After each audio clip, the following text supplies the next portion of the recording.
What's up, everybody? It's Jeffrey Lyles, welcoming you to another edition of Lyles Movie Files. Joining me, as always, is little brother Jayce. Bro Shot, how are you? I'm doing well. To find it. Oh, Chief, what's going on, man? Hello, sirs. How are you? How's everything going? You sound about as enthusiastic as I do. Jayce is a little bit hyped up. He just came back from a little trip, little vacation, so he's super excited and hyped. Chief, you and I are just going through the grind of like, all right, here we are. Let's go. It's a 3-day week looking right at you. It's just like staring at you like, come on, just all you have to do is do 2 more days before it's it. You know what? I feel you, but I'm no. That's still 2 more days. And a lot can happen. A lot can happen in 5 hours, 6 hours. So 48 hours. Definitely a lot can happen. Anything can happen. What? Say what? Well, as Ellie Golden once said. Mm-hmm. All right, let's see who all is here. Jamlin Parks, what up, though? What's up, Jamlin? What up, though? 80s kid from the 90s says, what year is this? I've been time traveling so much. Oh, there's an empty seat. I'll take it. What's up, movie crew? What's up, 80s? What's going on, bro? Apparently, they're remaking the big hit. No, thank you. Marvel fan, what's up? What's going on? Marvel fan, what's going on? Here. What up, movie crew? Hey, Jeff. Hey, Jayce. And Chief has been asked back. Yeah, this is my last show, man. I'm out of here after the day. Contract renegotiations didn't happen. This is the worst part of contract renegotiations, where people start unfollowing the channel, and then they scrub all mentions on their social media, and then we got to do the will he be there for OTAs? Who knows? And then he's already said he's not coming to OTAs. I mean, he's just not coming to OTAs, man. Then you got the mandatory training camp, and then it's like, I'm here, only son to get fined. It's so much. Hey, man. I mean, he may hold out. You never know. Yeah. I got to do what I got to do, man. Especially his kids can't eat contract. What was it? His kids can't eat off $20 million. What was it? Oh, look, that was Latrell Sprewell. Our kids can't eat off this $13 million. And look, never got another job again. He was gone. Yeah. James Green's here. What's up, man? What's up, Green? All right. As usual, tons of stuff to talk about. I don't even know where to go. As long as Chief doesn't do a decision. Look, I've got several people want me. So I got a Lyles Movie Files hat here. You know what I mean? A David Movie Files. You know what I mean? And Big Boo. So I'm gonna pick which one I want, man. See where I'm gonna take my talents to. Well, we don't have the amenities of South Beach. So maybe you'll be on Blake's podcast. It's got a rooftop pool. You never know. That is true. It does every episode on the rooftop. Steve was like, there you go. All right. Not one, not two. Tons of movie news. Let's get into it first. Deadpool and Wolverine broke global records with the trailer with 365 million views in 24 hours. Now they've set another one. AMC Theaters CEO Adam Aaron announced that the movie team up sold more tickets on day one than any other R-rated movie in AMC's history. Wow. Now, what do you think about that one? When Adam tweeted this, 200,000 movie fans bought their tickets. Now, Jayce, just to do a real quick math, let's say average ticket's $15. What are we looking at here? 200,000 tickets sold. If my math, unless my math is off, I think that's like 3 million. But I think it's wildly off now that I think about it. Because I think 15. This is tickets for what now? Jeff saying the average ticket is $15. I would love to find these $15. I'm trying to find it myself. The movie ticket price. But I'm saying to just the Deadpool and Wolverine. That's only 300,000. That's only it's 300,000 on that. But if I don't think they usually do pre-sales of any other movies beside comic book movies. No, it's not true. They do it for all of them. It's just nobody cares. Nobody cares. They're not enough to mention. Okay. Well, okay. So if let's just say conservatively, that sold more pre-sale tickets than Oppenheimer. Oppenheimer was hectic. I don't know where it was. Like I said, I know what it's like in the rest of the country. Trying to find a seat in this area was impossible. So if it does those kind of numbers, and that was. So you're saying Oppenheimer's ticket sales blew up? Boom. Oh, there's a door. I'll see myself out. Yeah. Please do. Please go now. So that tells you. I must go now. That tells me they're very hot. I mean, if you're Marvel who wants to tout, hey, guess what? Superhero movies are dead. This sounds like when you can start kind of showing people, hey, not dead. We just made bad products. $3 million. So $3 million in ticket sales so far. Based on that number, it's only 300,000, but that's only 300,000. Yeah, that's not money. 200,000 and 15,000. I mean, $15 a pop. For 200,000. 200,000 and $15 a pop. So that's $3 million. You were right with your first initial one, and so that's now, right. I'm sorry, I forgot a zero. Yeah. So now we're talking about what? Everybody just $3 million off the break because pre-sales is that high enough? But let's say this. Like I think right now in my head, it's like you're not worried about your first weekend. It's the second weekend because pre-sales for Man of Steel were really good. It's the second weekend that you got to worry about. What did Man of Steel end up doing though? I got you. I'll check now. Because I think it's something like 158 million. But let me see if I'm remembering. You remember when 158 million was good? No, it wasn't. It was 116. 116 million? 117 million. I don't know why they didn't. Its budget was 225. Domestically, it made 291. Worldwide was 670. Well, they made their money back and then some. Yeah, they made a profit. I mean, they made enough to make a sequel. But anyway, right. Whoa. What are you talking about? Stay tuned, Chief. It's on its way. Drum. Yeah, man. That's good, man. Because I'm not going weekend first week. I don't never go opening weekend. It's crazy. It's a madhouse in there. Everybody who is a talker is wild in those streets shall be in there that first week. It's gonna be like a party. You know, remember Black Dragon where they had my man bought the radio in that joint. They was watching the Bruce Lee flick. That's first week, man. I never go first week, but I'm glad it's doing well, man. People want to see it. I'm glad at some point I will venture out and check it out, man. But it'll definitely be 2 to 3 weeks in, and matinee. Here's the funny thing, like, with how quick movies go to screeners or streamers, do you really even say, hey, I have to go see this in the theaters? You know what, man? And this is me. If you like the movie or if you like that genre, I say go out and support it. You're going to get it free in a couple of days, yes. But at the same time, you want them to keep making that content. And the only way I think they get the message that hey, with a good movie is going out to see it. Yeah.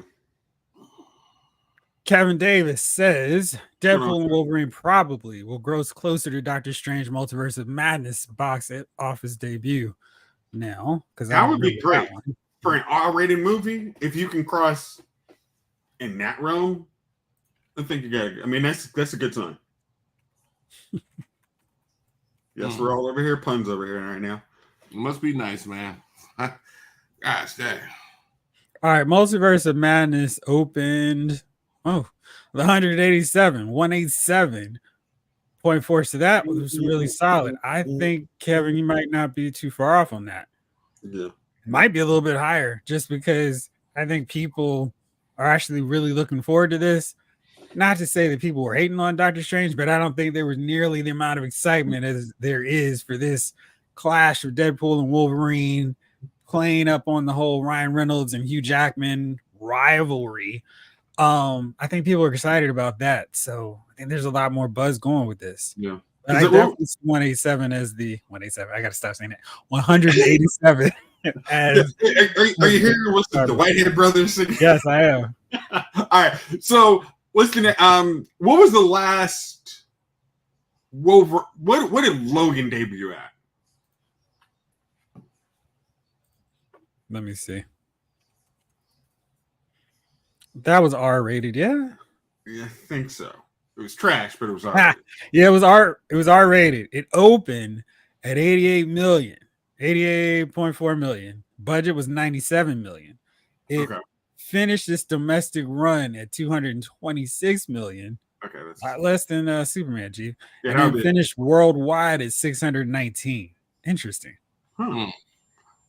Okay. When they talk about Logan, it's like, oh, it was the greatest Wolverine movie ever. And it's just like, bam. That would be a disappointment in every Marvel franchise.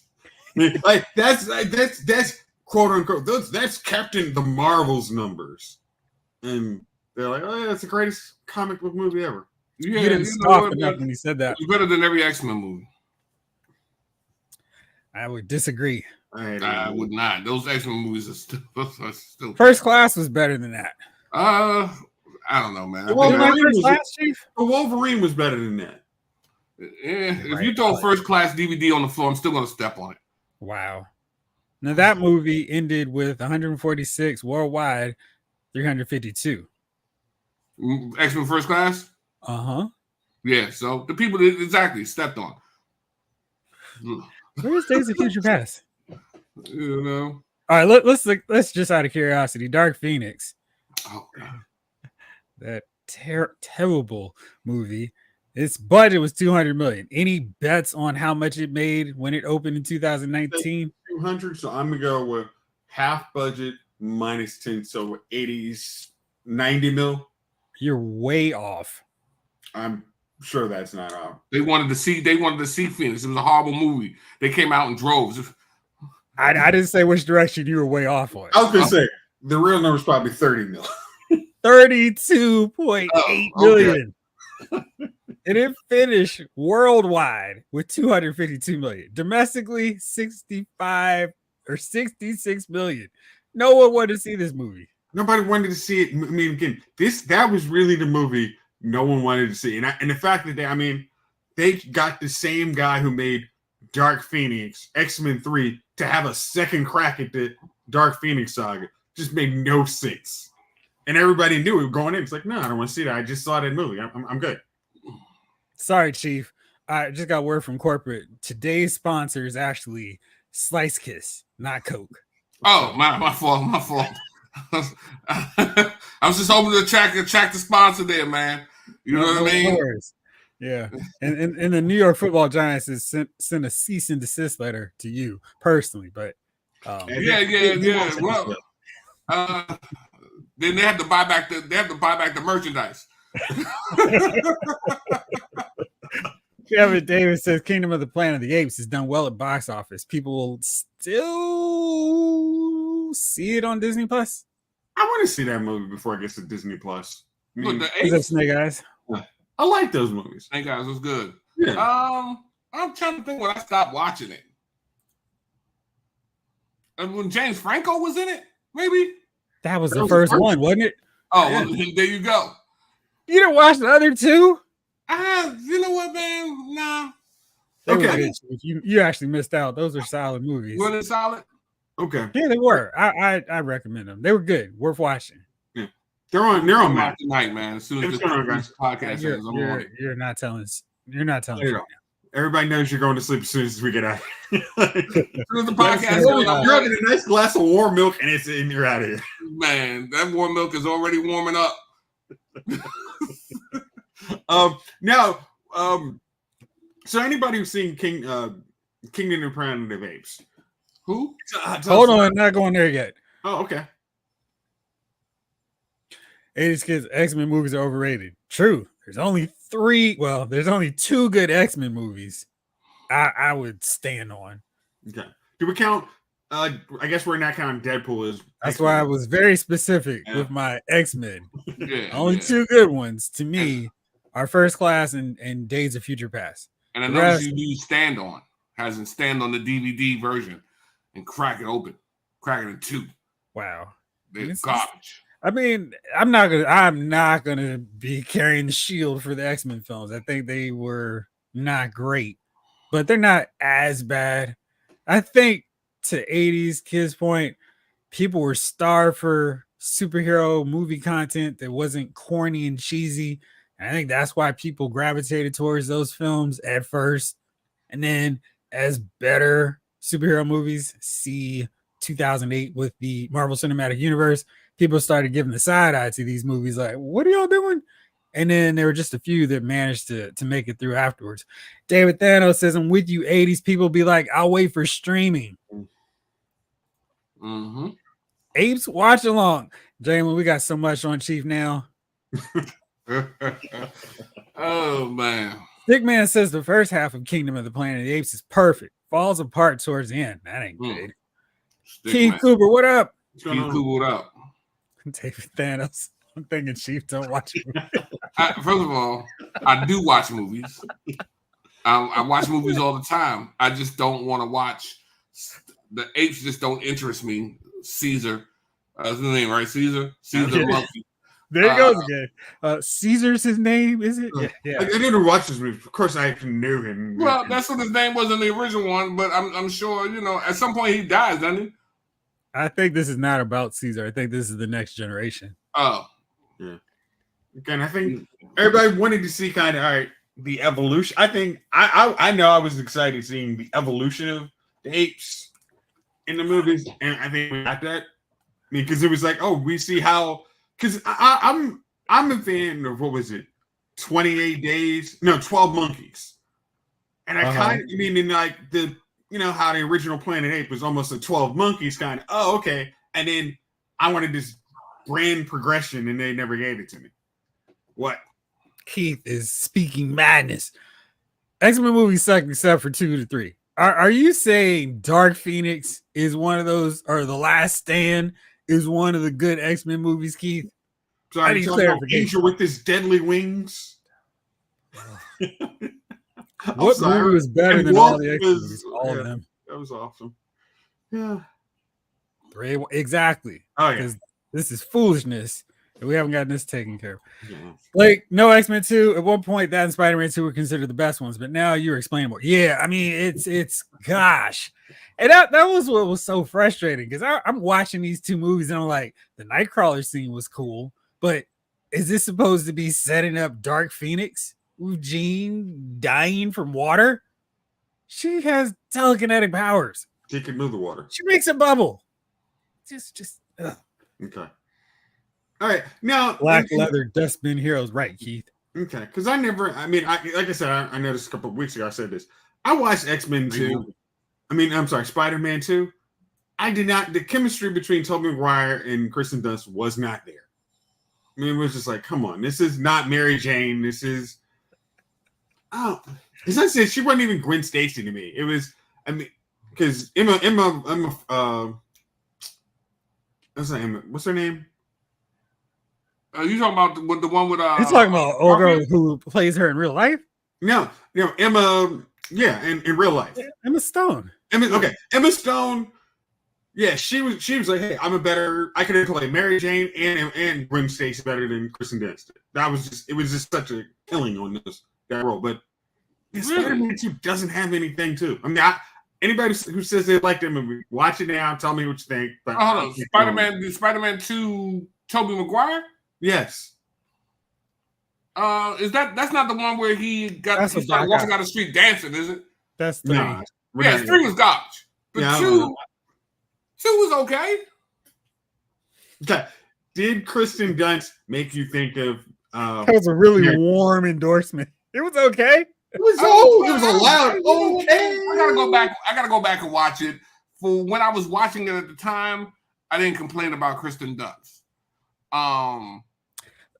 So the thing is, she was a really good Gwen Stacy, girl next door type, which was why it was so wild that they cast her to play Mary Jane, because Mary Jane, and up to that point, all the interpretations of her was this vivacious, larger than life, center of attention person. Kirsten Dunst in real life is not that person. Emma Stone, you could see, and she had red hair. She seems fiery, stereotype for redheads. But she seemed like she had a personality. Kirsten Dunst is like oh look, come on out from the wall, come hang out with us. Like even in Bring It On, like to me, her best role and whatever or anything else, she wasn't the big charismatic. Like she was not the most charismatic character in those films. She's like maybe third, fourth. I was like, oh man, but she's not. Oh wow, Peter's crushing so hard on Mary Jane. Yeah. But yeah, I'm with you. Let me read some of these comments here. Kevin Davis says, Bad Boys Ride or Die in A Quiet Place day one will do well at the domestic box office. When it comes to international audiences, if even the movie is good, people still look at race. Well, I mean, Black Panther did great, and I think it really depends on the movie. So I can see Quiet Place doing well. I'm trying to remember how the Bad Boys. I want to see that Quiet Place. It should be good. Yeah. Quiet Place is. I mean, this is one of the things. If action in monster movies track very well internationally, so you can, even if you don't, if it was maybe a more period piece or kind of superhero, maybe. I mean, I'm saying I'll put superheroes up, but those two genres, I think. I mean, action and monster movies, you can sell those all over the world. And I love cities just getting torn up. So. Yeah. Good times. So Bad Boys for Life, if I'm remembering correctly, the highest grossing film of 2020, pandemic, welcome COVID, that had 206 million domestically, and then internationally 220. For worldwide of 426. Of course, worldwide the pandemic was on. Well, no, this is January, so that was the earliest release date. I'm trying to remember when it actually opened, the January 17th. So this is a little bit ahead, but people weren't able to stay in theaters because in some portions of the world, they were sheltering. Jameless says The Last Stand was where things got intolerable for me. Last Stand was like 3 or 4 cool ideas crammed into one big leather-clad mess. Yeah. That's what the director said. He said, we tried to do basically 2 movies. And no, Bad Boys 2 is 2 movies. Last Stand is like 80 terrible ideas. Bad Boys 2 was Dwayne Wade's wife? Gabrielle Union. She's got a name. She's got a career.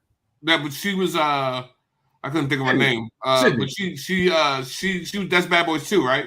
Mm-hmm. Yes. Yeah, okay. So 2 was good. 3, that's the one that just came out when he had a son, right? Yeah. Yeah, they could have shipped that back to wherever they put it, man. And they could ship this new one too. All right. Now, did you dislike this movie because you dislike this movie, or you have no use for Will Smith? Excellent question. I dislike the movie because I dislike the movie. Okay. And I felt like you know how I feel, man. You know me, man. I'm big on respect, man. I feel like they're just disrespecting us, putting these things out every 20 years. And that's not even the case with this one. This is 4 years after the last one. I don't we give them a pandemic break. I don't like that. Hey, 4 years is a respectable amount of time. 4 and years, they had a pandemic. Yes. Pandemic. 4 years is a respectable amount of time. I don't want a movie every 2 years. You're missing the biggest point. Wasn't a good COVID movie. Was 3 of those 4 years that they didn't make this movie. Listen, man, wasn't that great? Mm-hmm. Thank you. That's probably right. Thank you, Thanos. And I didn't like it. It wasn't that great a movie. This one is going to be great. I mean, Martin looked old. Martin looked 80. I saw the little joint, man. Martin looked old as I don't know what. You know who's a cool old cop? Danny Glover. Lethal Weapon, baby. You mean Mr. I'm too old for this ish? Yeah. I need a pen in my hand so I can break it to ensure that I don't time with because Mel Gibson says so can't actually confirm nor deny that fact anymore. Listen, man. I mean, it is what it is. You can't watch him no more. But Martin looked. I saw the close up. I was like, damn, Martin, you aged. I don't want to see it. Martin should be retiring for the police force at this time. He's just going on. I mean, Martin's probably, let's say Martin's in his 50s. Bro, retirement on the police force is 20 years. The first movie came out in like 96, 95, 96. He's out of there, bro. He's not even supposed to be here. He retired in 2015. Get him up out of here. He was like 55 in the first film. She's acting like, oh, he's a cool man. Hey, man. No, the funny thing is Danny Glover, that's the joke. He was I think 42 when he said he was too old for this ish. And now everybody's like, dang, 42 looks a whole lot different than it did back then. Yeah, man. But I don't want to see it, man. Look, you guys let me know how it is, though. All right. I'll read the Lyles Movie Files version of it. Appreciate it. All right, so let's see here. Do we think Deadpool and Wolverine is going to be the highest grossing film for 2024? Who else is on the docket? All right, let's see. I'm glad you asked. I have that all set, queued up, and ready. All right, so we've got Furiosa, Mad Max Saga, opening Friday. Okay. That's what old boy from Bane. Thor. Okay. And Anya Taylor-Joy. Okay. Prequel. Got Ballerina, the John Wick spinoff, Bad Boys 4, Inside Out 2, The Quiet Place Day 1, Despicable Me 4, Twisters, which actually does look pretty cool, Borderlands, Alien Romulus, Kraven the Hunter, can't forget that one, Beetlejuice 2, Transformers 1, Joker, Fuladu, Venom 3, Gladiator 2, and then The War of the Rohirrim, the Lord of the Rings film, which I think is still set, Karate Kid, Sonic the Hedgehog 3, Mufasa, and that's where we are. So, what do you think? Man, I think there's a lot of whack movies coming out. One, Straight Chocolate Daddies. It might be, man. The what's that Alien Romulus, man? My ears perked up when I heard that, man. Which one? Alien movie.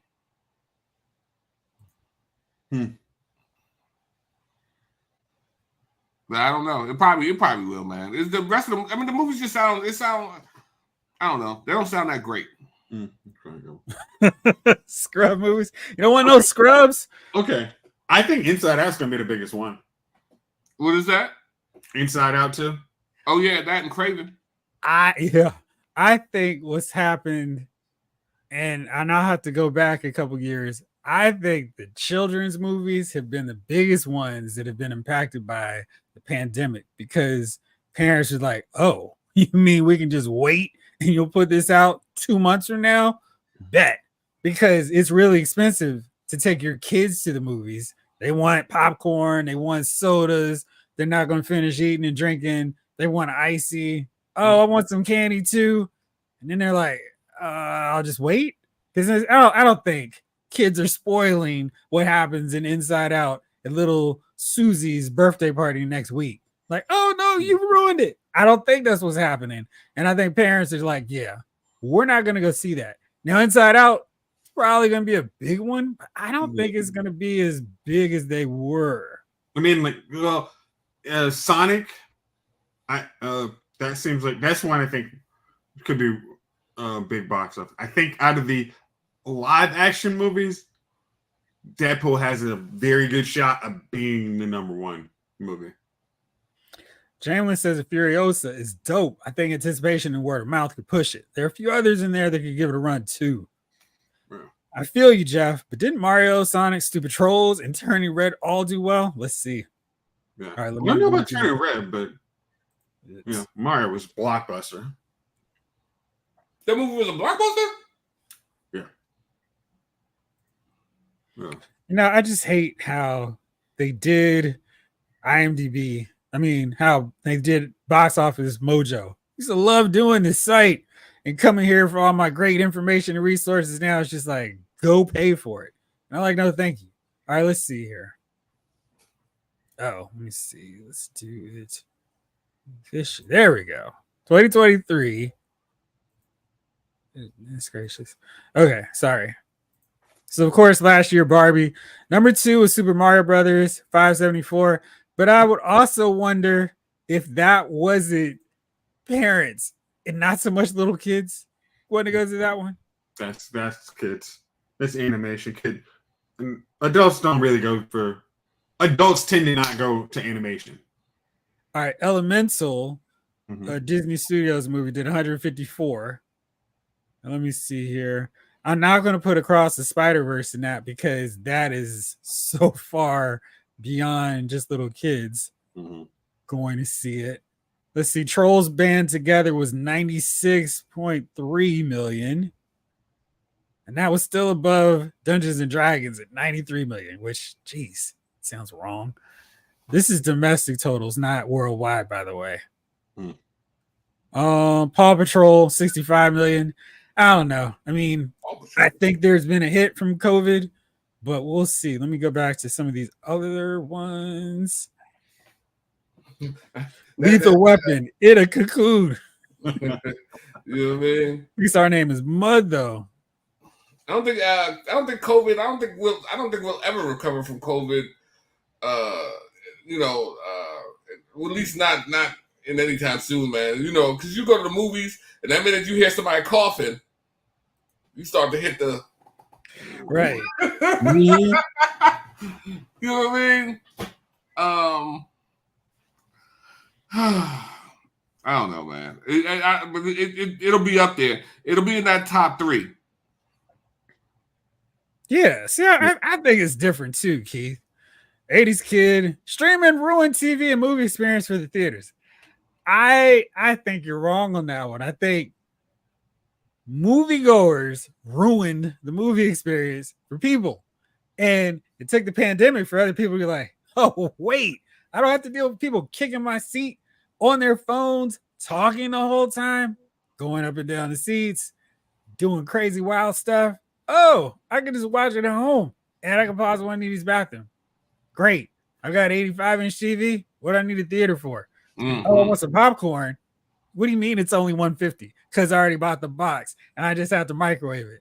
I'm not getting charged $8 for some soda. Yeah, I think that's what happened. It's a combination of terrible moviegoers sitting in the theater with you, larger HD TV screens at home that in some cases are better quality than the ones in the theater. And people are just tired of inconsiderate people. What do y'all think? It's always the way, man. That's why I said I never go the first week, because that's when it gets crazy that first week. You can't even hear the movie. So, like I said, the matinee. That's when you got to sneak in that matinee. Pay that $4.50.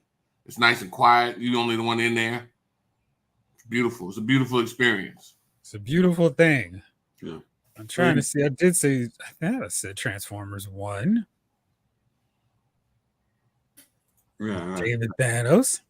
Kevin Davis. I watched that Godzilla Kong movie. I do watch movies. He's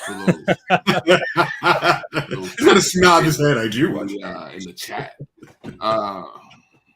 But yeah, I do watch it. So yeah, I don't think Despicable Me 4 is gonna do what the others did. And I always feel like the fourth one in an animated series is kind of when the fans are like, well, did you need to do that one? Because I feel like that happened with Toy Story 4, which I liked, but I feel like there was some blowback from fans who were, why do you need a fourth one?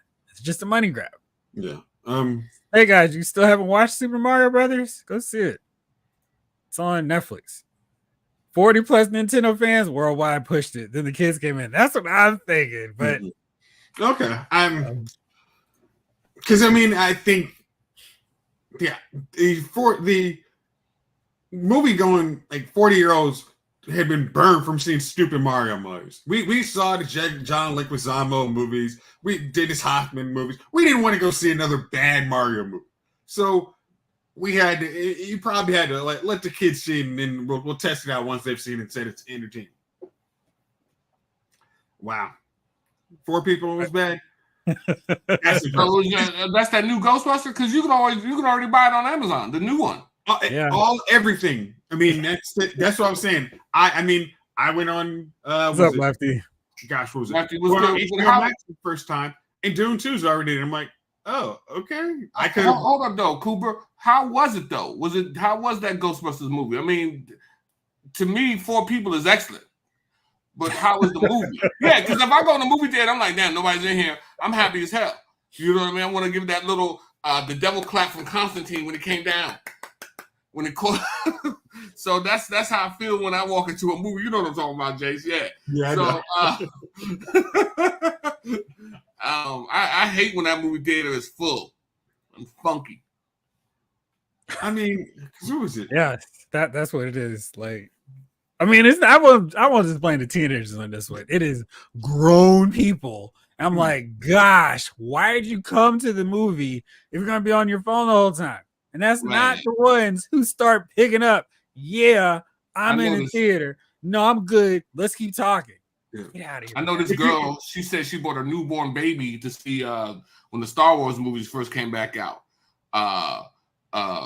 episode 1, and she had a newborn in that joint, and the baby started crying. Somebody from the audience was like, "Hey, shut that baby up!" I would be surprised. I would have been surprised if somebody did. Hold on, I'm going to get it attended. Yo, shut that baby up. But the thing is that joke. I said, you don't have that anymore. It's people will go in theaters. If you could stop everybody from being in their phone, you might have a chance. But you're not going to have it attended if somebody's in there talking loud. You're not going to have somebody go into the thing and then say, "Hey, attendant, can you kick this person out?" That's not going to happen. 20, 30 years ago, you could. Now, I'm not having. I don't do confrontation. So I'm sorry. Ain't no, that's what you're more likely to get.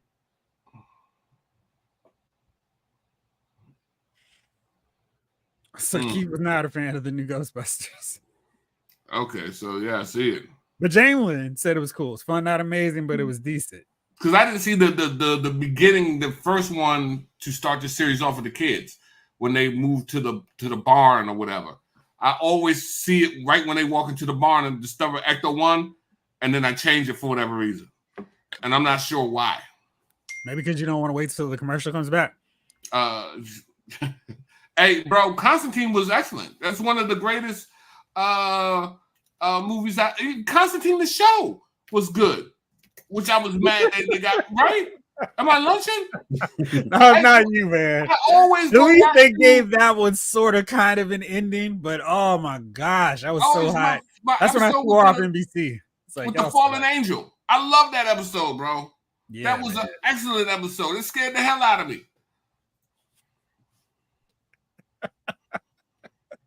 We've been talking so much, you need to put it into the chat to make sure people saw it. All right, bro. Come on, man. Listen, Constantine is different.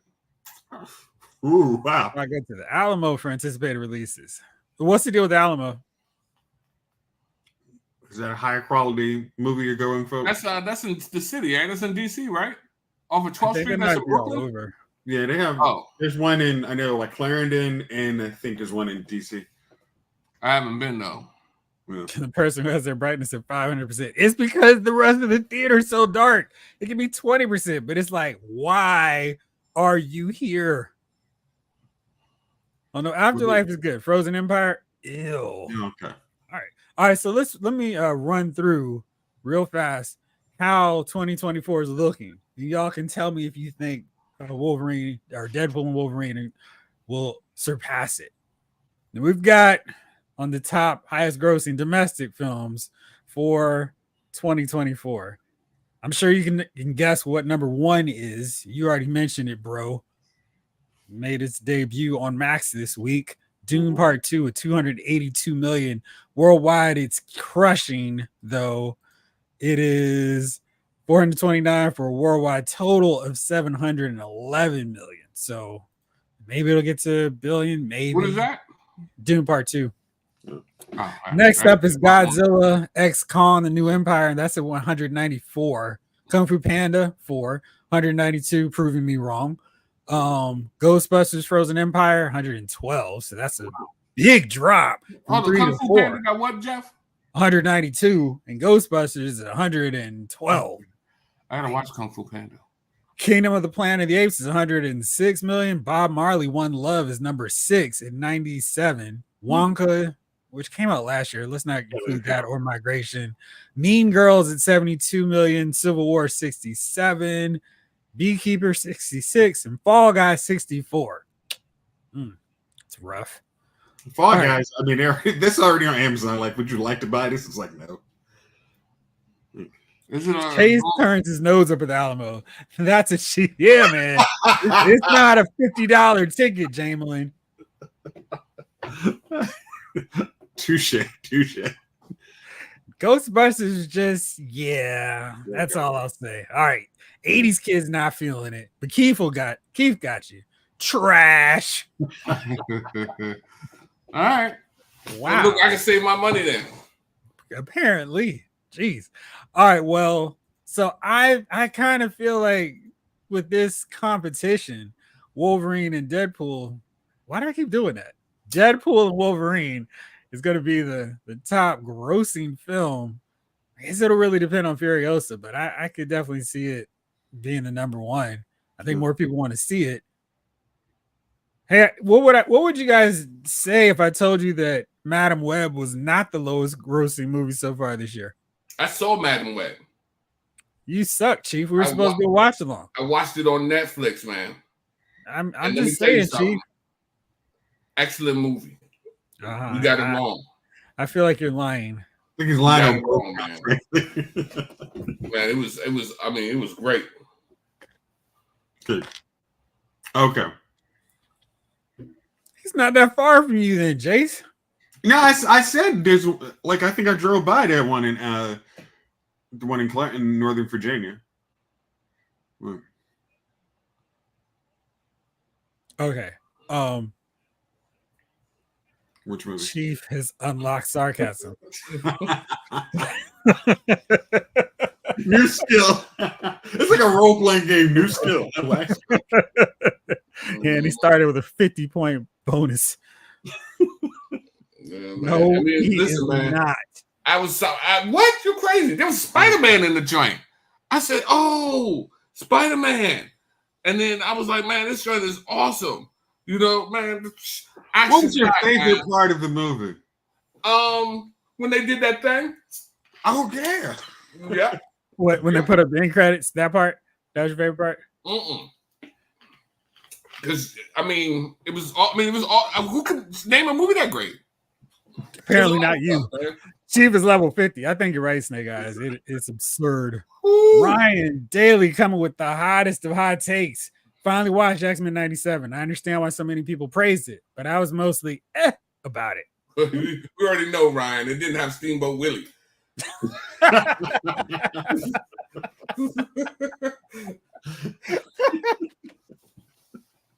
That leads to my next question topic for this fine night here. Right now on Rotten Tomatoes, X-Men'97 is the highest rated project of any Marvel Cinematic Universe endeavor. I think when last I looked, it was at 100%, and I'm sure somebody's decided, oh, I'm going to be the one to take it down. So it's probably not. Good news for those of you curious. Furiosa is standing at a excellent 88% freshness. So that's Furiosa? Yeah. I'm sorry, man. Y'all been mentioning it. What is Furiosa? That's the Mad Max prequel where it's focusing on Furiosa, not Mad Max. Oh. Did you watch the last Mad Max? No. Okay. Last Mad Max I watched Mel Gibson. Okay. Tina Turner, Thunderdome. He's got Charlize Theron and Tom Hardy. It's good. I told you, Tom Bane. Yeah. That's the first one, the Mad Max Fury Road. This is not that. This is the prequel to that. Okay. They're focusing on Charlize Theron's character. This is her origin. Oh man, that sounds great. But the other one was Steamboat Willie was killed by Sentinel. Okay, that really doesn't make sense. Oh, he became a Prime Sentinel. The other one was actually she was the lead character. That I mean, it was Tom Hardy in name, Mad Max in name, but it was Furiosa's movie. Spider fan. Okay. I thought they were both fine. Chief, no, I'm not saying it's a death. Wait, Chief, are you saying you haven't seen Fury Road? No, I haven't seen Fury Road. I'm the apocalypse. I don't know. I never, Yeah. You're finally catching up, huh? I told you guys that I haven't watched many movies this, you know what I mean? Decade? I mean, I've seen some stuff, man. I've been watching Blood of Zeus. And why? Because I like the first half. Hey, what is Fury Road on Max? I want to say yes, because I'm my head says it is. Sheesh. Jayce, you read Ryan's comment while I go look. You doing that? Okay. Jayce is right. Fury Road was Furiosa's journey. Mad Max was along for the ride, but she was the one with the character arc. Yeah. All right. So Fury Road is on Max. So we're gonna need to address that for you soon. I mean, gosh, we're gonna have to watch that because you have Max. We've got Max. Yeah. Okay. Yeah, I think a lot of the audience has Max too. So yeah, I mean, the Raid, as much as I want to watch it, I think that's not available on the correct version on any service. Yeah, would you like some bad translation? No, I don't want to have bad. No. Hello, we're all ready to go into the build. Nope, no thank you.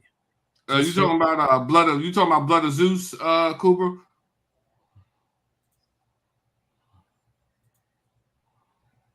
All right, let's see here. Let me see. There was something I wanted to pull up earlier. Okay. Yes, hey guys, we're gonna watch it because apparently Chief has not. So, whew. Oh, I'm sorry. He did say I just finished season 2 of Blood of Zeus. Kevin Davis, X-Men'97 will get Emmy nominations. Exactly. It's that good. They've already said they're putting episode 5 up for best animated, for one of the best animated of the year. It's solid. I mean, there are other options too, but yeah. Does Hollywood have any original ideas that aren't a disgrace to our favorite properties? I mean, they do good stuff sometimes. I mean, but sometimes it's far and few between. Thanos was right. Marvel has to save theaters again. Film Twitter don't want to admit it. The box office is cooked this year. It sure seems like it's going to be down to Furiosa and Deadpool and Wolverine. Oh, you mentioned so many of those movies. I think that a lot of those are going to do very well. I think Inside Out. I think was it Minions 4 is not going to do great, but it'll do some business. Quiet Place prequel is definitely. I mean, it's not going to be like the time we saw the last one. I think you're going to have a healthy box office or something. All right, let's see. This is May 22nd. We'll come back to this. I think it's going to be between Furiosa and Deadpool and Wolverine. Because people want to go see a big blockbuster. They want to get hyped about going to the theater. That's going to be in the middle of the summer. There's not a lot of competition outside of Dune, and that didn't hit 300 million. Okay. Bad Boys somewhat limited, huh? You don't think Bad Boys is going to do something? I don't think it's going to be the number one film. I think the main competition is Dune because people are like, "Oh, it's so amazing, it's so awesome." I think Bad Boys. I mean, Bad Boys didn't do that well. I think there's a Will Smith part to that too because there are gonna be people like Chief going, "Nope, not seeing it. Will Smith's a sucker," and he just plays hard on TV and movies. So he's a good actor, see? Again, like, duh, that's what you're supposed to do. Like, I watch it probably. Nah, I can't say probably. I'll watch that. I'm not looking forward to it. I want to see it. I care less. Oh, Ryan, I started watching Lovecraft Country. Great first episode, then goes down. Huh? Don't do it. What? Don't watch Lovecraft Country. I think he's already seen. I think he's finished it. I wish Jonathan Majors was still a going concern. Also need more Journey Smollett in our lives. She's very good. She did that movie with Jamie Foxx and Tommy Lee Jones, which of course I'm blanking on the title right now. She's really good in that. I feel like when she's in things, even when the property is bad. Hello, Harley Quinn and the fabulous emancipation of her, The Burial. That's the movie. She was good in that. Okay. Wasn't she in the one with Chris Hemsworth? And he was a hacker? Maybe. Okay. Kevin Davis, Furiosa Mad Max box office projection worldwide debut 80 to 85 million. The budget is 168. And you got to figure it's going to make at least that much domestically. So if it does that, opening weekend, it'll close that pretty quickly. Fury Road is definitely a big screen film. Chief, Jamelin is saying, can you watch stuff? Yeah, I told him that's not in my head. Maybe I'll watch it on the big screen, man, before this thing comes up, man. Thanos was right. Because y'all keep messing with me, we'll have like 50 watch-alongs. There's only 31 more Mondays in this whole year. It's not enough time. It's not enough time. David Thanos. I wonder if people are going to cheer in Bad Boys every time Will gets slapped or punched. There is also a possibility you do have an anti-Will Smith that will go out and see that movie. Yeah, I was Tupac's, man. Nobody's going to pay to watch it. They'll watch it on streaming afterwards, but they're not going to go pay Will Smith to cement that he is indeed a box office draw just to watch him get punched. Yeah. And now going back to the Lovecraft Country. Lovecraft Country is good. It just doesn't have a second season. No, Chief would hate it. That's and you're like, you got a second season. Nah, we canceled that after the first episode. That's the end of our deal. Yeah. All right, let's see here. There was a mention on this, so let's get to it now. Let me get to the proper window. Huh? It shows how far movies are cooked for me. Okay. I'm sure this is going to elicit a lot of great and positive response. Taylor Swift is rumored to be joining the MCU, and I'll let you talk before I get to the details, because I feel like oh my gosh, Taylor Swift in MCU is going to be the worst. So let's hear it.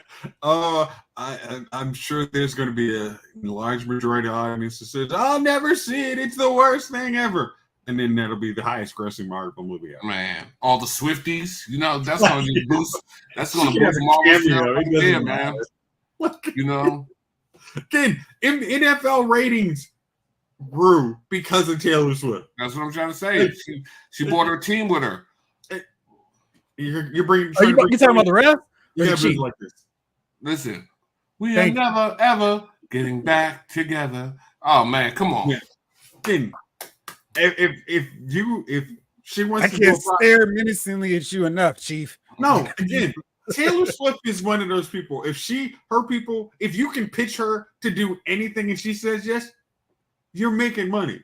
There's no way around it. Marvel's on its way, baby. Again, Have you ever heard Taylor of Swift is going to raise it to the heavens, baby? Have you ever heard of these things called superhero movies? They're great. I'm going to show you my favorite one. It's got Taylor Swift in it. She's in it for like 5 seconds, but it's great. And I've now discovered other Marvel movies. Can't wait, bro. Yeah. She's bringing a whole team. Yeah. You know what I mean? Like a lot of she does bring out things like swag surfing movie files. Did you hear when she invented that too? No, it was a really nice dance, and it was different than the wave. It was really nice. Yeah. I can't wait. So the deal is she might be signing up for Scarlett Johansson's Marvel Studios project, The Blonde Phantom.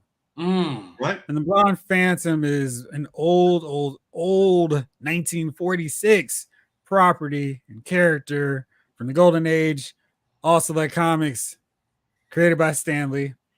Okay. The Blonde Phantom was the secretary of private detective Mark Mason. She liked him and decided she would fight crime alongside him in secret with a domino mask, a red evening gown with a slit, and high heels. Oh, Rachel. She would be her like no other. She was often saving her boss, who was unaware of her dual identity. Sounds like it could be Inspector Gadget. Penny was always saving Inspector Gadget. He had no clue. It's awesome. And then the 40s, so everybody's going to be like, what do you want, Copper? So it's going to be excellent, man. It's going to be an excellent show. Let's do it. Let's go Taylor Swift. Wow, Damon. Is Sony making this? Like, that question is so innocuous, but man, that packs so much hate. It's just really well done. And then Ryan, of course, with the double play here. Please let Kanye be Taylor's villain. It's gonna be good, man. Okay, I mean, just Wait. 80s kids. Celebrities are not good actors. I can pull out of the movie actors are great actors. I love Taylor Swift in Valentine's Day. I thought she was excellent. I don't think there's sarcasm. There was no sarcasm. She was. I remember her now. Itsy Blonde. She was fun in that. I saw her in a movie where she was on stage singing her songs and playing her music. Man, she was excellent in that. Man. Okay. So, 100%, man. The straight face is what really did it, Chief. That was solid. Very solid. All right. No, on a more serious note. Not that was a joke, because they actually are. Are you sure? It's gonna be the highest grossing movie in Marvel's history, but whatever. Okay, what you got? Spider Fan. I hope Blonde Phantom includes a plot line about multiple previous breakups. I thought Gaga was good in the Star is Born remake. She was excellent in that. Oh my God. The Shallow, baby. Shallow. Man. Pretty decent in that terrible Gucci movie. House of Gucci. Yeah. You watched that? It was terrible. Ryan, approach to T Swift. I really want Travis Kelce to play rock and roll. No, gosh, stop it, Ryan. I'm about to put you off. Blake Tarpley says Taylor Swift should be Dazzler. It's man, so many possibilities, man. I'm excited, man. Hey, I'm glad you brought that up. I'm excited. I can't wait. Maybe they'll make her Supergirl instead of Millie for you, Chief. You know what? I wouldn't mind that. Still ain't gonna watch it. No worry. I wouldn't mind. At least when the trailer come on, I wouldn't be like, you know what I mean? So I'm not going to see either one in that role, but yeah, at least one could be more. I'm like, okay, yeah, I can see this. So yeah, I can't wait though. Hey, everybody, we're in exciting times. These are the times that we've been waiting for. It's going to be great. You stand on a house of lies. All right, we're getting more Marvel Studio TV shows, including Vision. Now, this is going to be a Vision solo series. It's going to be done by the Star Trek Picard executive producer, Terry Matalas. He's going to be the showrunner. Of course, now I need to make sure that Terry is a he before I just automatically assume that. Let's see here. So what do you think? Are you excited about a Vision solo project? Yes, Terry's a dude. What do you think? What is exciting about Vision? I don't know. It was Agatha all along. So yeah. So this is. I mean, it's trash. Is the same guy gonna do it? Paul Bettany, yeah. Yeah, I like that guy, but I don't understand what even watching Avengers, I hated Vision. Did you hate Vision? Well, because he didn't do anything, man. And then the only fight he had, he got whooped. And then Captain America and the boys had to come save him. He just was kind of just flying around. Yeah, I don't know, man. Listen, but I 100% want each and every one of you to support it and watch it. Clear your weekends off. Hopefully they'll give us all the episodes at once, and you guys can enjoy. A lot of goodwill and peace on earth from you tonight. It's not Christmas time. Not in a good overpowered. I don't think they've made him overpowered. I think they've kind of made him weaker than he really is. Yeah, I think the most spectacular thing he did was lift Mjolnir, but that's been about able to lift 50 tons. I doubt the dude could lift 5. He was just weak. He was weak, man, and they were just beating him to death. I mean, remember, it's not just. I mean, okay. Right. Remember in Age of Ultron? Did you think he was weak? Age of Ultron. And I hardly remember what he did. That's how important he was. The only thing I remember him doing was almost lifting Thor's hammer. Yeah, then get out of here. Don't bring that. You know what I mean? he gives all the love and peace to everything else. Get out of here. Vision gets the cyborg movie treatment. Okay, you're not a fan of robotics. Gotcha. I don't know what a Vision show would be about. He's a weird character because they haven't done enough that I would think a TV show on him would be all that compelling. Let me see more Marvel news. Let me not spoil that stuff. Let's scrap that window. Marvel Studios might have actually found a writer for X-Men, but apparently it's not going to be Bo DeMaio. So I don't know how great that's going to be. So James Gunn found someone? Is that what you're saying? No, that's DC. Wow. Yeah, I was about to say. So X-Men, Marvel's. You know what? It's going to be cut.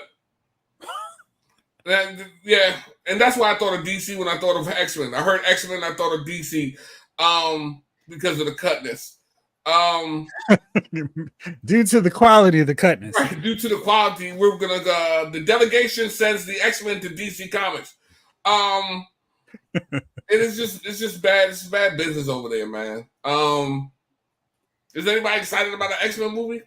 Is that's what you want, Jeff? Is this what you want, Jayce? I not as much. As I would say that for sure. Not as much because I definitely don't think they're going to be able to do as well as they did before. I mean, with X-Men'97. Gosh. Oh man, I'm a little bit worried now. All right, so the writer for X-Men is Michael Leslie.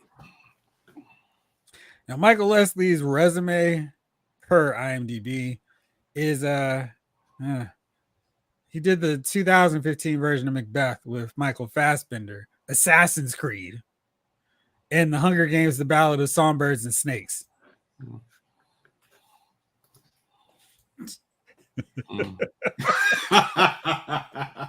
Just remake Shakespeare in Love with Vision. Mark, hey, what's up, my man? The show with just Vision. What are they gonna call it? Let me guess. Vision. Man. Vision is way cooler in comics than Earth's Mightiest Heroes. How do they not know how to write a cool robot?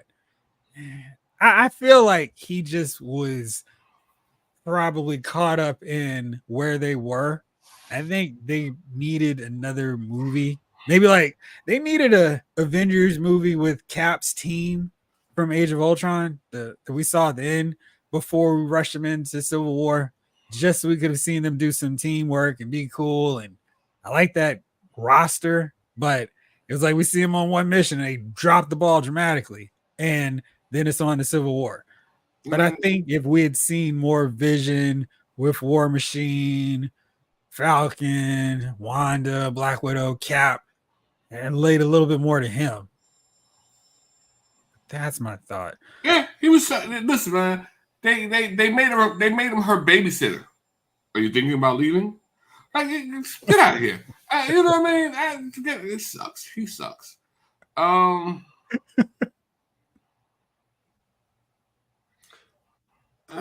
curious about Ironheart. That's one I don't know why they made. I know it made comic book sense, but I don't know when they're pitching shows, it's hey, you know what we should do? Ironheart. Yeah. That's gonna make everybody forget about Tony Stark. Yeah, totally. I think the problem is they haven't done a War Machine thing first, where he seems a more logical Iron Man successor. He's been around since the first Iron Man film, so he's an original MCU character. He took up the armor in the third MCU film. He's well established, and if they took Armor Wars from a TV show to a movie, which I was fine with. I don't know if I care about kiddie versions of these heroes, and I think Ironheart kind of suffers as a result of that. I'm very excited about Daredevil Born Again, Kevin. Agatha Long, I don't know how much viewership that's going to bring in. We all gonna watch it, man. I can't wait. You are. No, I'm not. I can't even pull the sarcasm and make me think I'm gonna watch that one. I got my alarm set for the date and the time when it comes out 5 minutes before. These are lies. What's up, Lawson? I got a bad feeling about this drop.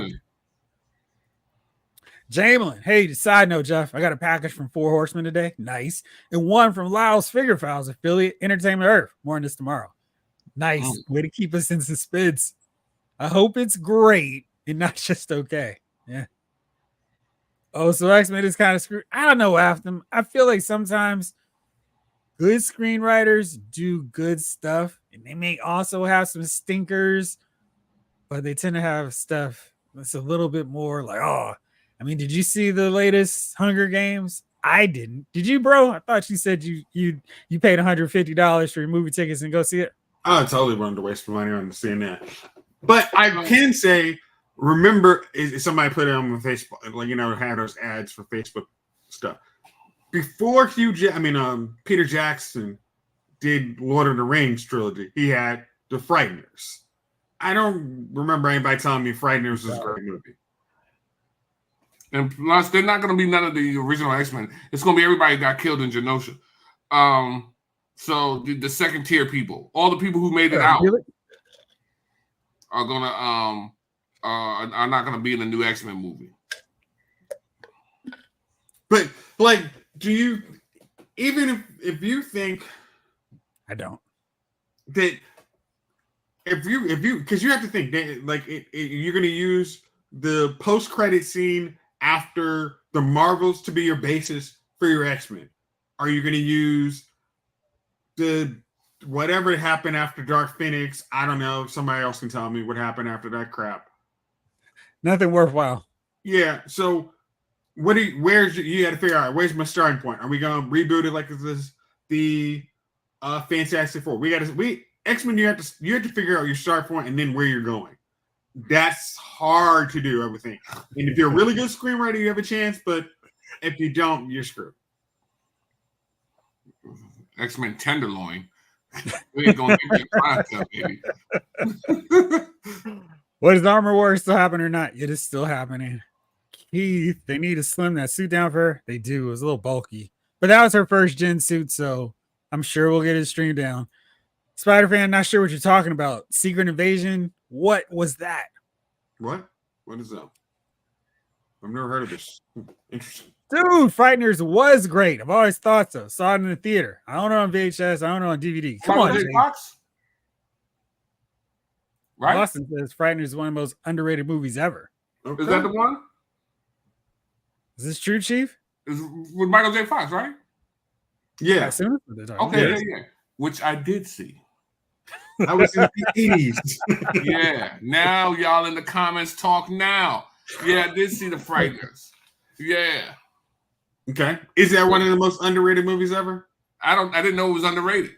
I enjoyed it. So okay. It was a good movie. Yeah. You've been spreading the good word of this movie. Watched it. Saw it. Excelente. Damn. Ooh. Mm-hmm. Strong 7. Yeah. Exactly, Pox.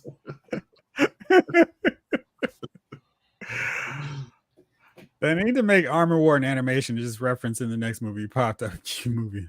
Dude, Armor War is a great story. That's one they need to make a movie on, featuring Rhodey. Not, was he a Skrull all this time? Just act like that didn't happen. Oh, man. Do a Dallas. I woke up in the shower, had a crazy dream. I was a Skrull. Let's go. X-Men without the X-Men? I don't know about that. Yeah, no. It's been stranger. It's been stranger things done. Stranger danger. And when they wake up War Machine, he's gonna be Terrence Howard.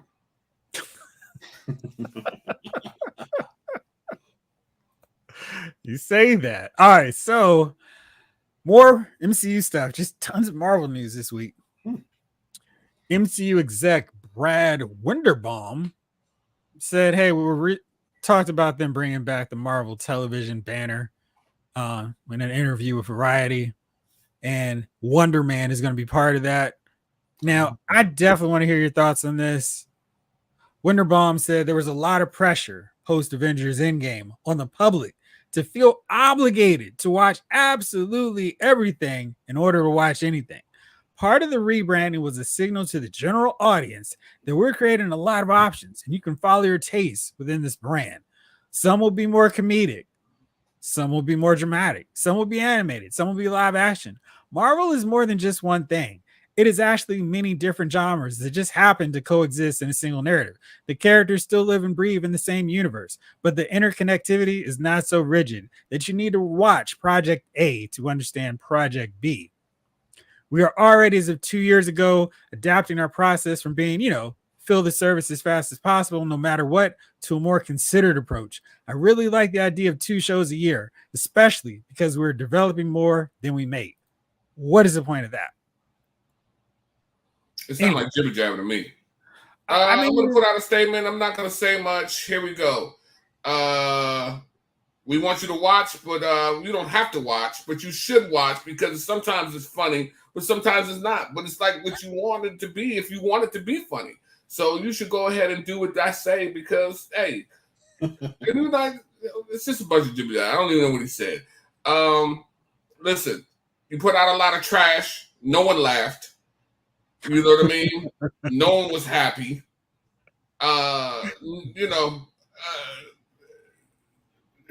You don't have to watch one movie to get it to the other. Nobody asked for continuity between the movies, but damn it, we asked for good movies. So it is what it is, man. I would argue that, and I didn't feel pressure. Yeah, no pressure here. From making a connected universe of movies led to one of the highest grossing movies, plural, of all time. So why was that a bad thing? Like, cool, do homework, go watch all these movies. You're gonna have to go to our streaming server to watch all this stuff. That's your homework. Then go to the theaters to go pay to see it. How is this a problem? Well, it worked very well for DC not to follow the Marvel formula. I mean, they're already in movie number 20? Just trying to crap on what you actually did that was successful is a recipe to not be successful. I mean, it's just stupid to do that. It's like, hey, you have a formula. Check it. We're sorry you didn't like our bad offerings of connectivity. We will do better. That's the easiest thing to say. Like, oh, you felt obligated. It's like, we expected all Marvel movies to be connected and be good. You didn't have both of those things were failures on the last phase. So just say, hey, we'll do better. We got some content that's actually going to be worth watching. I mean, because you could say Werewolf by Night isn't connected to anything. It's in the same universe, but it was a good property. But when you give us, Agatha all along, and I'm already putting that in the trash bin, and Eternals, which, again, you tried something different, but then you didn't answer the easiest question, why the hell weren't they there when Thanos? You lost everybody. So say, we made mistakes, we're going to do better, easiest way to go. All right. Lawson says the thing is, if it doesn't interest me, I don't watch. Simple as that. I'm not interested in Marvel's second and third tier characters. Just not my thing. Lawson also said Jayce is talking truth. Why would they think there's pressure though? Because the thing is, they listen to people who are griping and complaining. I've got to watch 19 movies to understand Avengers Endgame. No, but that's that's the story that would make all of that make sense. If you want to jump into the last movie of this big event and go, I don't understand anything, watch the other movies. Go watch season 9 of Game of Thrones and have no reference point, and then complain about it. And it's like, just because you have some, look at your numbers. Your numbers tell you it works. You don't listen to the one or two gripers. It's not going to help you. It's somebody complaining about everything, and you don't need to listen to that one. I can't even say the loudest voice in the room. That's just an idiot. Like, just go with the person. Like, hey, the numbers prove different. Now, I'm trying, because this is one thing I'm trying to figure out, especially on these new characters. Who are the A-level characters beside the X-Men and Fantastic Four that Marvel hasn't used? Like, you guys can probably tell me more than that. But very much they are these retread characters and people no one asked for. And where's the ones that this is the A-level character we just have not gotten out? Blade is definitely one to me that they've been dropping the ball. Where's the other ones that are missing? Blade's been dropping it. Oh, Blade's like 5-6 years now, maybe longer.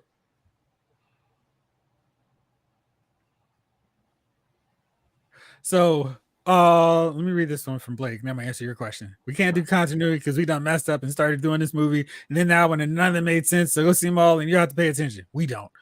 Yeah, because that's where Secret Invasion is for me. I think the real issue is just they simply don't need to worry about that. Just make good stuff. And you were asking about A-list characters. They can make anyone an A-list character if they want. It's not I mean, I always say this, but not that many people outside of people reading Guardians of the Galaxy that specific point in time are like, the Guardians are A-list characters. It took a good movie and then another good movie for people to consider them A-list. And Marvel falling over themselves doing all these Guardian stories. You, as the filmmakers, have that, you have that option.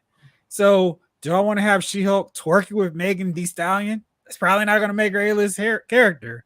But if you have someone fighting, intergalactic threat, or just something cool, he can be an A-list character. I mean, Daredevil's he's not fighting Thanos, but the way he's been treated in his Netflix series. So this is why I think what he said was silly. They had Marvel TV with Agents of S.H.I.E.L.D., and that was really solid. You had other properties, you had your Fox, your Sony stuff, which wasn't great. Some of it was okay. First Class, Age of Apocalypse, or Days of Future Past. Then you had other stuff going on.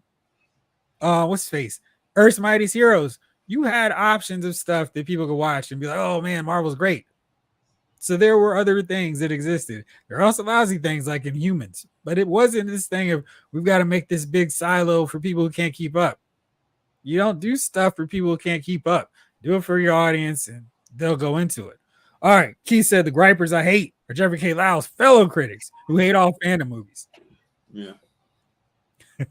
Keith's working, baby. Those folks kill me in the blogosphere. Lawson says, get rid of all your A-listers, write them out, nerfing the Hulk, semi-retiring Thor, killing Tony Stark, sending Cap to the World War II, ending Paradise Fam Zone. Yeah, terrific. But to me, it was okay because unlike in comic books, you can keep them around forever. You had to find a way to move them out. But you could have elevated some of the other characters, and it can't be retreads of those same characters. I don't think it's got to be this person. This is the guy. I mean, like if you had made I'm sorry, what is her name? Captain Marvel. Captain Marvel. If you didn't make her OP and actually could fit in a team group, she would have been fine. It's like she's a new character, unique. Nobody else has her power set. She'd have been cool. But by making her super powerful, you can't use her in that regard. Then deciding not to recast T'Challa and going, sure, it's now Black Panther. So there are a lot of this watered down versions of the other popular characters feel going on. We had Jane Thor that fortunately didn't replace Thor. Who's going to replace Iron Man? Falcon's replacing Cap. It's a lot of that. And hey, we got a new Hawkeye. She-Hulk's here to replace Hulk. I don't think people were calling for that. I mean, you look at these new Marvel comic events now, mostly the same A-list characters are front and center. And Sickman said they could make Nova an A-list character. They could just adapt Annihilation and make Nova, introduce Nova straight up, and bam, you got another A-list character. Okay. Take away the stuff people are invested in, try to replace with people no one either knows or cares about. It's just not a good plan. Feels shoehorn. Captain Marvel, always off world. I'm too powerful for Earth. Yeah, it's a problem. Yeah. All right, let's see here. A few more things before we wind this bad boy down and drop that one. Let's go. We mentioned this earlier, but the Fall Guy is now available to purchase on digital HD. Do you remember when this movie came to theaters? I'm going to turn my head. Man, I think So 6 weeks ago, wasn't it? I don't even think it was that long ago, Chief. I thought it was last week, frankly. I used to like the original Fall Guy. The hour. Stunt man? Yeah. I used to love that song too. All right, it came out May 3rd. The month is not done yet.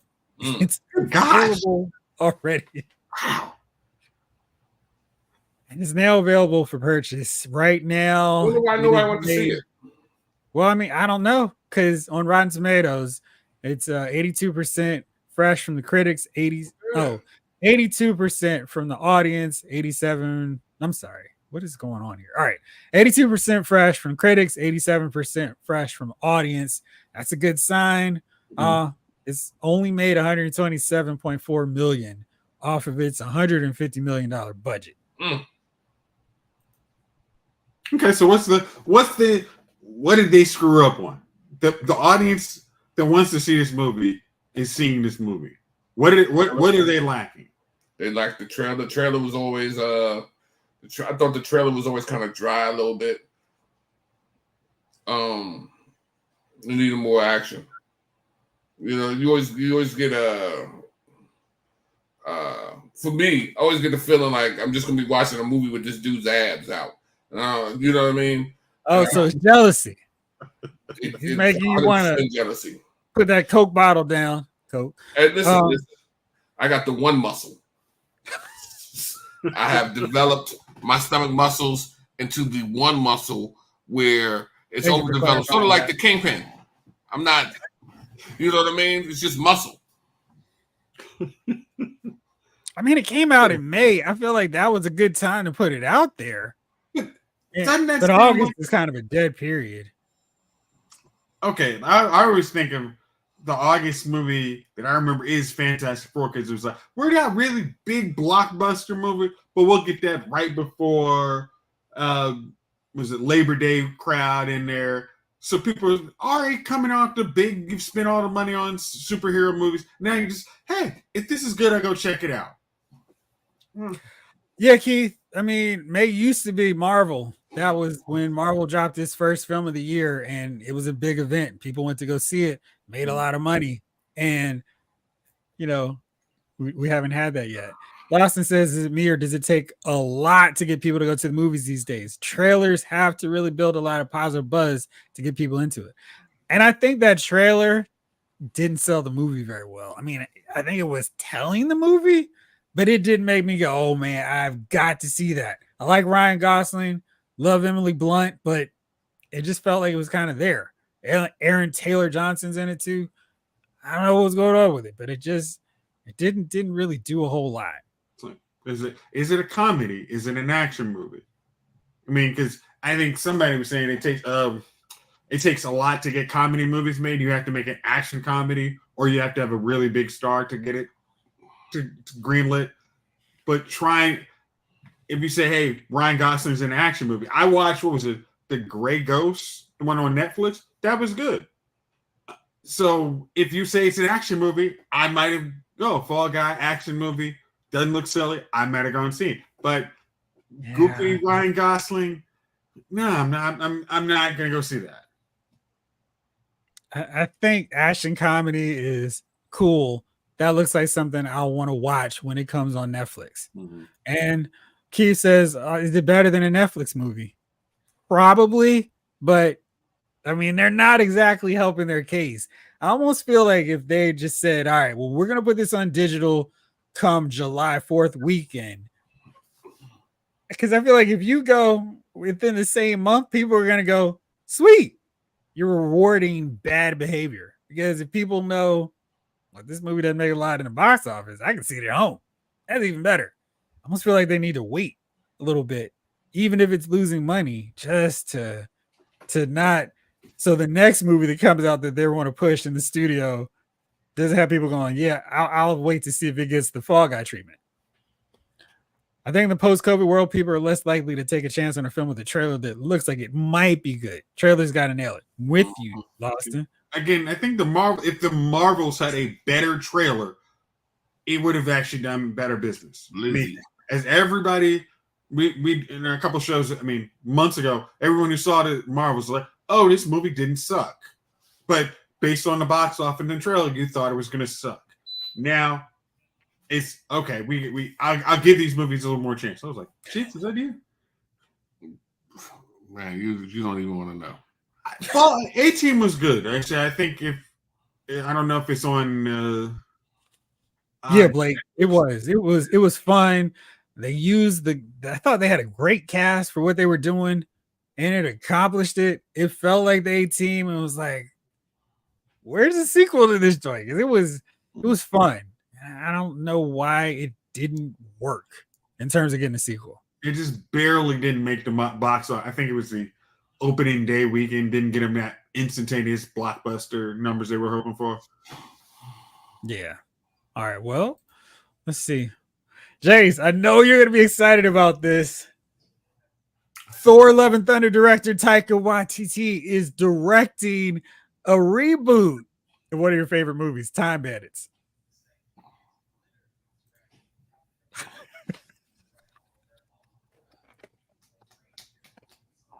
Hey, Chief, do you see him? It looks like his childhood literally got sucked out. Chief is doing the same thing. He's like, really? The John with Sean Connery? You gonna do that one? Don't touch it. It's pure evil. My man went boom.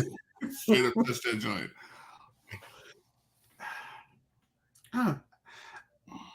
That movie has a lot going on. I don't know if you can.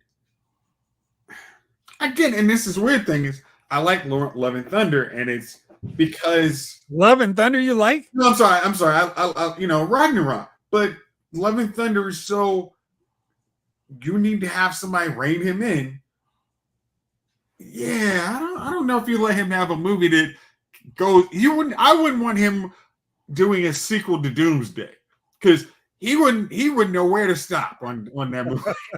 I don't think Time Bandits is also a good movie because there's so much to do in that movie. And he can just go, woo! Like, and no one's like, hey, okay, Todd, I want back. Come on, let's bring it back. Yeah, no. Like, woo! He would literally have the Three Stooges out there in a Doomsday movie. It's a plague. No, but the plague is a laughing plague. Oh, God. It's like, Yes, the same Coke that Chief was on earlier today. Yes. We all right. Comes in a bottle and it's sold in stores. All right. It's that magical time of the week. Fellas, who are your nominees for Dummies of the Week? I rolled the wheel and it landed on you, Jayce. Who knew? Man. God, and once again, very surprising. Just the luck of the draw. Yes. So my dummy of the week is whoever contributed to Apple Music's top 100 albums of all time. Obviously is the only people that had input were under the age of 25. Because the number one album of the list of all time is Lauryn Hill, The Miseducation of Lauryn Hill. Of all time. Again, I don't dislike that album. But all we time, just had this discussion about that. And I was gonna say I didn't dislike that album. It wasn't the best album of that dang year, and I don't care what I said. And I'm yelled at with a little bit because it wasn't. Okay. Number 2, Thriller, Beatles, Abbey Road 3, Prince, Purple Rain. Prince is 4 with Purple Rain, right? And Frank Ocean, Blondie. Frank Ocean? Yes, I'm like, who? What? This is your top 5 all-time move. I mean, like, So in number 6, Wow. Songs in the Key of Life by Stevie Wonder. What? I'm sorry, what? One of the greatest double albums. What? Frank Ocean. Blonde. Really? We really gonna have this conversation? I mean, because I haven't even gotten to the rest of the top 10. I mean, I'm pretty sure Beyonce's Lemonade being top number 10 sounds kind of really. Kendrick Lamar 7, Good Child, Mad City. That's not even the best album of the daggone West Coast, let alone the best album of all time. Like, come on, like that's no. Amy Winehouse, Back to Black, number 8. I'm sorry, I don't think that album's better than Fiona Apple's Title. Like, come on, madness. So anybody just must have been made by a bunch of 20-year-olds who never had anybody listen to real music. I mean, because Marvin Gaye not being on that top 10 is crazy. So whoever had a hand in that list is my dummy of the week. Captain America has it on his list.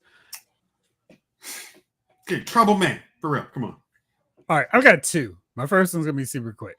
Rick Carlisle for not fouling last night. This is the 3rd playoff game where he was in a situation, you foul him before they make a 3 or shoot a 3, you win the game. He did it. Tatum hits a 3, and then they go to overtime, and the Pacers lose. Jaylen Brown. I'm sorry, Jaylen Brown. I don't understand how he let that happen for the 3rd time in the playoffs.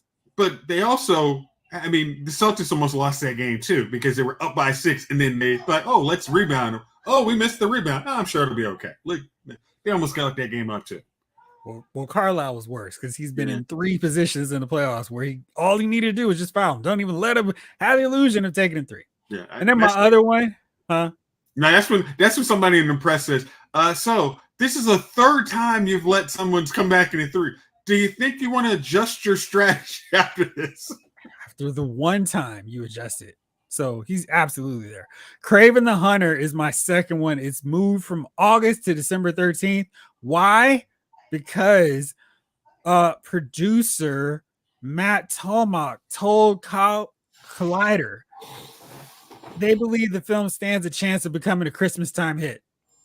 Craven moved to Christmas because we're excited about it. And Christmas is the best release period there is. When you get people with time to go back to the movies over and over again. That was a real reflection on how the studio felt about the movie. We're really excited. But that's a great mood that just reflects the feeling about the movie. Chief, how many times are you going to go see this film over and over come Christmas time? Craven the Hunter, man. I've already been begging the studio for an advance copy.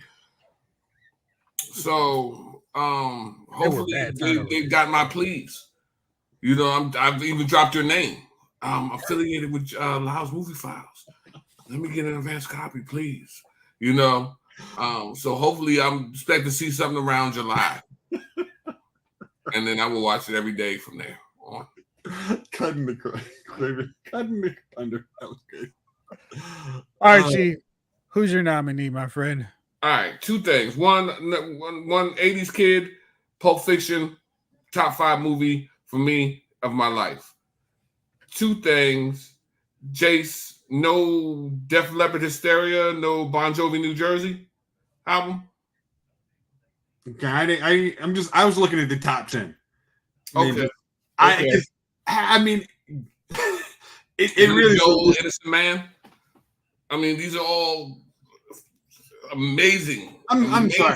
I looked at when I said it, I was scrolling and then just looking at the 90s, like, okay, this list some of these don't even make my I would listen to list. Where's the Chronic in this list? Huh. Okay. Just saying that the Chronic. Do you know how much this album started West Coast rap? I mean, like, you know, blew up West Coast rap. I didn't start, but it's like this was 90s, 92. Wow, like that. I mean, you don't get All Eyes on Me. You don't get Doggy Style. You don't get Dog Pound. I mean, just all of Death Row doesn't happen if the Chronic doesn't happen, and it's a great album. It's like. It's not just, this is, it's because of its, what it meant to music. It literally is a great freaking album. Well, All right. Dummy of the week.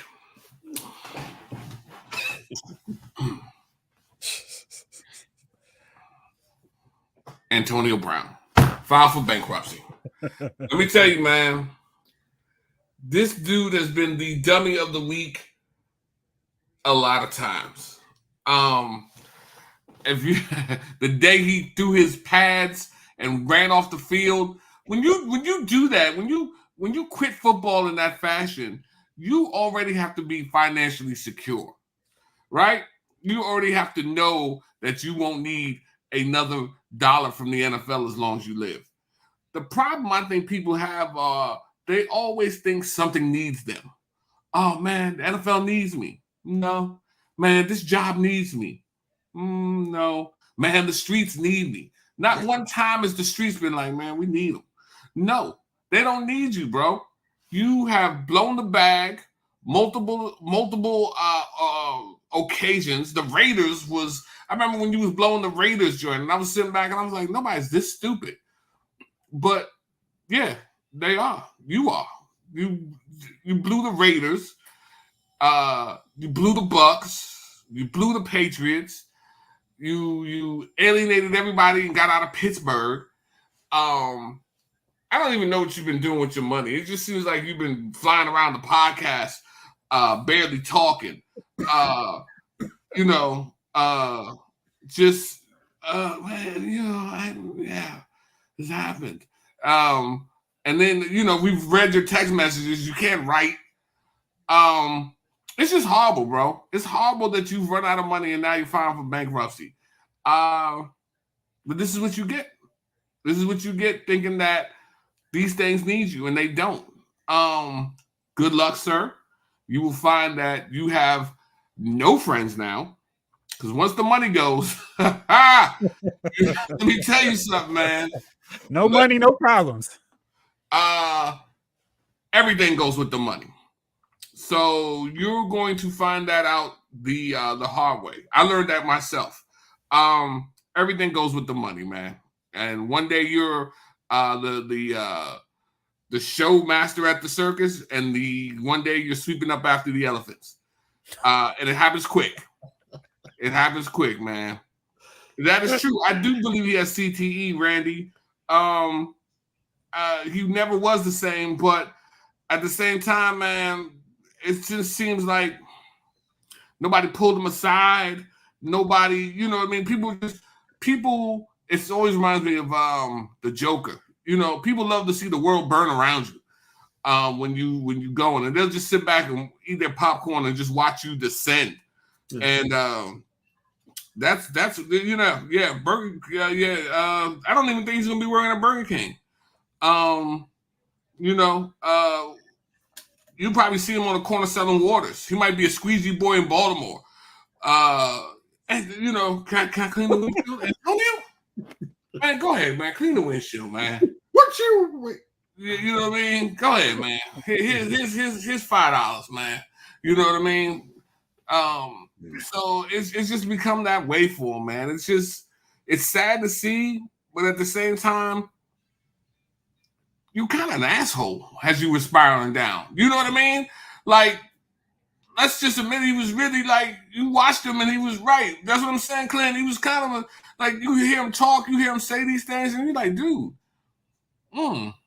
And so this has come to no surprise because I was like, oh yeah, he's BMFing. He's blowing money fast. You know what I mean? He was going through that thing, baby. Going through that bag. And yeah, listen, but you don't want that t-shirt ain't clean. Get it off my windshield. So you know what I mean? So you can see this thing happening, man. So, he's out of the league. No money. It doesn't seem like you read or write well. Good luck, sir. Good luck. Now the real world begins for you. If you can at least speak clearly, you're like, okay, let's say, he goes to rehab, whatever you need to do for PR and say, all right, I'd like to be an analyst somewhere. I don't think that's an option for him. Not for Mushmouth. He's gone, bro. My man's gone. Like, it's over. You know what I mean? Hey, I'm telling you, it's done. I don't know what's gonna happen to him, man. It's gonna be a bad place, man. Maybe he's got some property he can sell or something, man, and take some money and put it up or something. I don't know, but it's not looking good. It's not looking good when you file for bankruptcy, man. 2.5 years after leaving the NFL? Was it 2 years now? Mm-hmm. Yeah. It was 2 or 3 years. No, it's 2 years. 20 million? Yeah. I mean, so how old is he roughly? He was in his 30s. You're going through $80 million in 2 years after your career's over. That's impressive. You know, good luck, sir. Good luck. We'll be here at Lyle's Movie File naming you for Dummy of the Week soon enough again. Because I'm sure that's where you're headed. You're going to do something stupid. You know, Antonio Brown arrested for stealing 3 loaves of marble bread from the deli. You know, that Seinfeld episode where he stole the joint from the old lady and you see him running down the street. Yeah, that's what we're going to see, man. So it's going to be some wild stuff, man. We're going to see some wild stuff from him coming in the future. Get your popcorn, and it's going to happen. Pop, pop, pop. You know what I mean? All right. To slightly peel this can of worms, and I'm not going to open all the way. I just want to add another one. Just a slight crack. Another dummy of the week has to be all of the pundits, the talking heads who want to get comments from anybody in rap to talk about Diddy. Shine was interviewed. It says, I want nothing to do with Diddy. Hey, where have we heard from Shine since whenever? He just got out of jail. He makes sense. No, I mean, because we didn't. The fact it was like, hey, let's do some basic internet research. Let's at least interview people who've been on a song with him. If that's not your criteria, don't interview him. Hey, he's a rapper who used to live in New York. I'm sure he's a good kid. No. And they found out with Cameron. Cameron, wow. And then now we got a headline: Young Miami unfollows Diddy on Instagram. Why is this news? Why is this something? They were dating. Well, why do we care that she unfollowed him? Because everybody. Don't you normally unfollow someone you break up with them? Jeff, there was news when LeBron unfollowed Diddy. Hey, and if you was reading a couple days ago, there was news when I unfollowed Diddy. It was like Chief unfollows Diddy. It was on Chief's blog. You know what I mean? It was also news that I never followed Diddy. All right. Well, fellas, thank you as always. Thank you to everyone hanging out with us here in the chat. Big night tonight.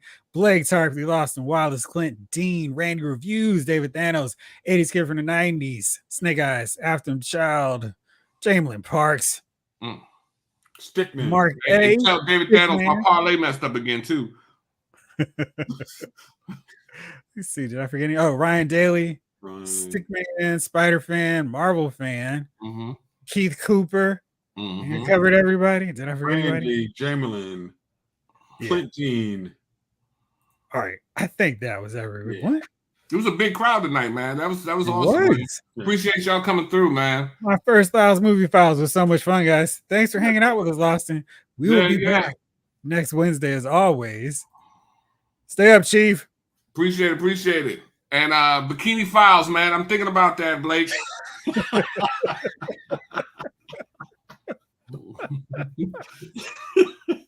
Randy Reviews. All right. Well, fellas, thank you as always.